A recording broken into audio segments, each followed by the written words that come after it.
안녕하세요. 세무업인 셜록텍스의 진영태 세무사입니다. 오늘은 세무조사와 조세불복의 관계에 대해서 간단히 좀 설명을 드리려고 합니다. 세무조사를 이제 받은 대표님들은 청천벽력과 같이 당황함을 느끼시는데요. 이 조사를 받는 과정에서 억울한 부분들이 굉장히 많이 있다고 생각들을 하십니다. 물론 매출 누락이나 가공 경비와 같은 그거는 명백한 조사에 따른 추징 상황이지만, 이런 매출 누락이나 가공 경비가 아닌 세법의 해석에 따라서는 납세자들이 굉장히 억울한 부분이 있을 수도 있다라고 저는 생각을 하는데요. 그럴 때 보통 조세 불복을 하게 됩니다. 조세 불복의 일종인 경정청구에 관한 법률을 한번 읽어보겠습니다. 국세기본법 45조의 2고요. 전문을 읽어보게 되면 과세표준신고서를 법정신고기한까지 제출한 자, 법정신고기한까지 제출한 자라고 하면 법인 같은 경우에는 이제 3월, 그리고 개인 같은 경우에는 5월, 성실신고 대상자 같은 경우는 6월 말까지 신고한 납세 의무자를 뜻하는데요. 45조의 3 제1항에 따른 기한 후 과표신고서를 제출한 자, 그러니까 기한 후 과표신고서 같은 경우에는 신고 기한까지 신고를 마치지 못했다고 하더라도 기한 후라도 이제 신고를 하신 분을 이제 뜻하는 건데, 좀 더 읽어보겠습니다.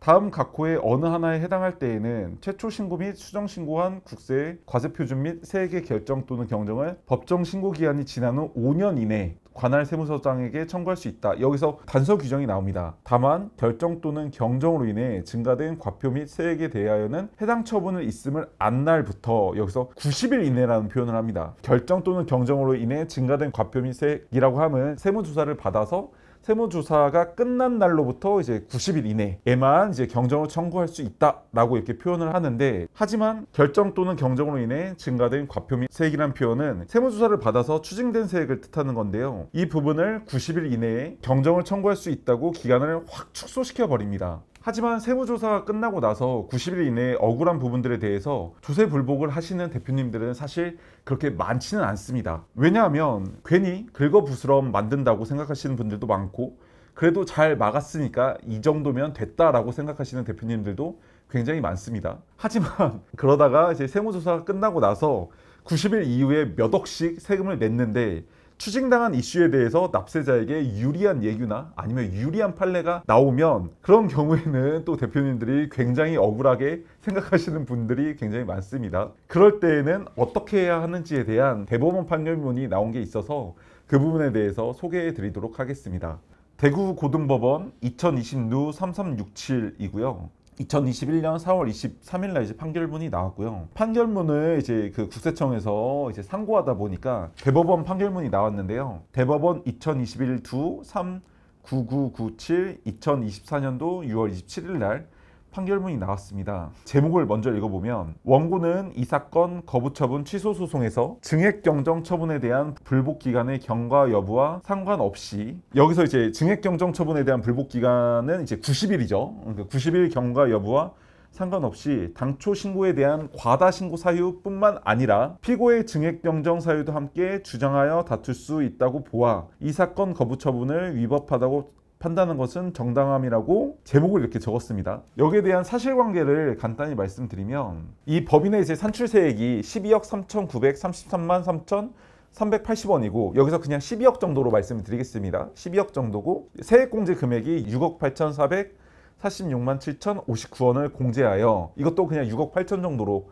추후에는 말씀드리겠습니다. 2015년도 3월 31일 날 이제 법인세 신고를 했겠죠. 2014년도 사업년도 법인세 5억 5천 정도를 신고 납부한 게 이제 첫 번째 이제 사실관계고요. 그러니까 12억 8천 정도가 산출세액이고, 세액공제 금액이 이제 6억 8천이어서 12억 8천에서 6억 8천을 뺀 5억 5천 정도를 이제 결정세액으로 이제 세금을 낸 거죠. 근데 여기서 그 세무조사 때 2014년도 사업년도 법인세 6억 8,400 정도의 세액공제 받은 금액이 부당하다라고 국세청에서 판단을 해서 증액경정 처분을 한 거죠. 그러니까 증액경정 처분을 한 거 자체가 이제 다시 국세청에서 6억 8천을 추징했다는 내용입니다. 그래서 납세자 같은 경우에는 90일 동안은 이 부분들이 제대로 잘 몰랐기 때문에 이거를 그냥 넘겨버린 거예요. 90일 동안 이 6억 8천에 대해서 이거 잘못 추진된 거다라고 이제 주장을 하면서 조세 불복을 했어야 되는데, 그 당시 기간 동안에는 이제 외국납부세액공제 관련된 내용인데요.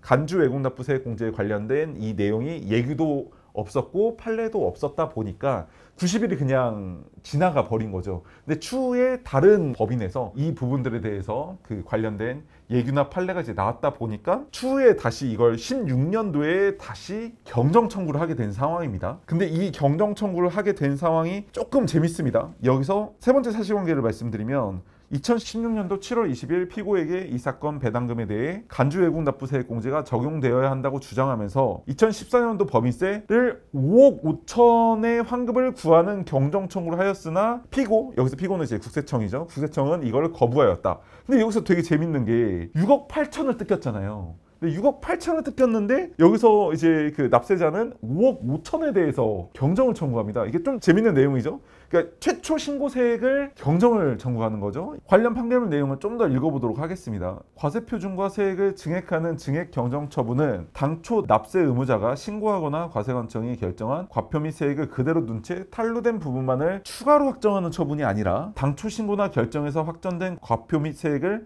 포함하여 전체로서 하나의 과표와 세액을 다시 결정하는 것이라고 이렇게 이제 판결문에서 나오는데요. 이 내용은 이제 병존설과 흡수설 중에 이제 흡수설을 택하는 걸로 이제 나오게 됩니다. 이제 병존설은 기존 신고된 세액과 추가로 이제 그 결정 경정된 세액과 따로 간다는 내용이 이제 병존설이고요. 흡수설 같은 경우에는 기존 신고된 세액에 추가로 경정된 세액이 합쳐져서 전체로 간다고 하는 게 흡수설인데요. 여기 판결문에 따르면 전체로서 하나의 과표 및 세액을 다시 결정하는 것이라고 이제 표현을 하는 걸 보니 흡수설을 택하게 된 거죠. 원고의 이 사건 신고 후에 피고의 증액경정 처분이 있었으므로 기존의 신고는 증액경정 처분에 흡수됨으로써 이제 독립된 존재 가치를 잃게 되는 부분인 거고요. 세액까지 같이 얘기를 해보면 경정 청구나 항고 소송의 대상은 증액경정 처분으로 인한 흡수가 된 이거 한 개뿐이므로 이 사건에서 증액경정 처분의 세액은 5억 5천에서 6억 8천을 더한 이게 12억 정도로 이제 되게 됩니다. 다만 여기서 90일 이내에 불복을 하지 않았기 때문에 국세기본법 45조의 2 제1항 단서 규정에 따라서 결정 또는 경정으로 인해 증가된 과표 및 세액에 대해서는 처분이 있음을 안 날로부터 90일 이내로 경정을 청구할 수 있다라고 이제 표현이 되어 있기 때문에 증액경정 처분으로 인해 증가된 세액 6억 8천에 대해서는 90일이 지났으므로 경정 청구 기한이 이제 제한이 되고 기존에 냈던 법인세인 5억 5천 이 금액에 대해서만 경정 청구가 이제 가능하게 된 상황으로 이제 판결문에서 이제 나온 내용입니다.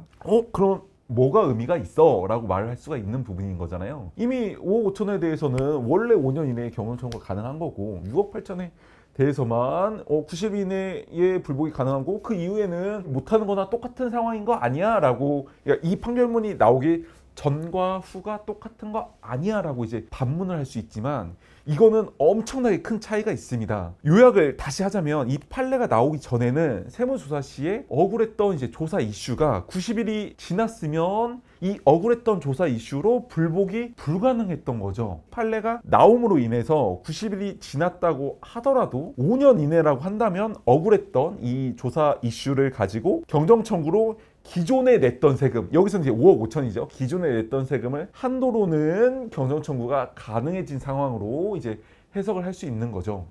세무조사 시에 소명할 부분들을 잘 소명을 하시고 우리가 주장하는 부분들이 잘 받아들여졌을 때에는 너무나 이제 다행이겠지만 혹시나 위와 같이 울며 겨자 먹기로 일단 세금을 냈는데 추후에 예규나 판례가 변경되는 경우들은 이제 굉장히 많거든요. 이럴 때는 위 대법원 판례가 나오기 전까지는 그럴 때는 불복을 못하고 넘어갈 수밖에 없었는데요. 이제는 대법원 판례가 나왔으니까 그럴 때는 억울한 누명을 벗어내 충분히 좋은 기회라고 생각을 합니다. 갑작스럽게 세무조사가 나오면 납세자분들이 정말 많이 당황을 합니다. 이럴 때 저희 세무법인 셜록텍스가 대표님들께 많은 도움이 되고 싶습니다. 셜록텍스와 함께 하셔서 꼭 억울한 부분을 함께 풀어나가시면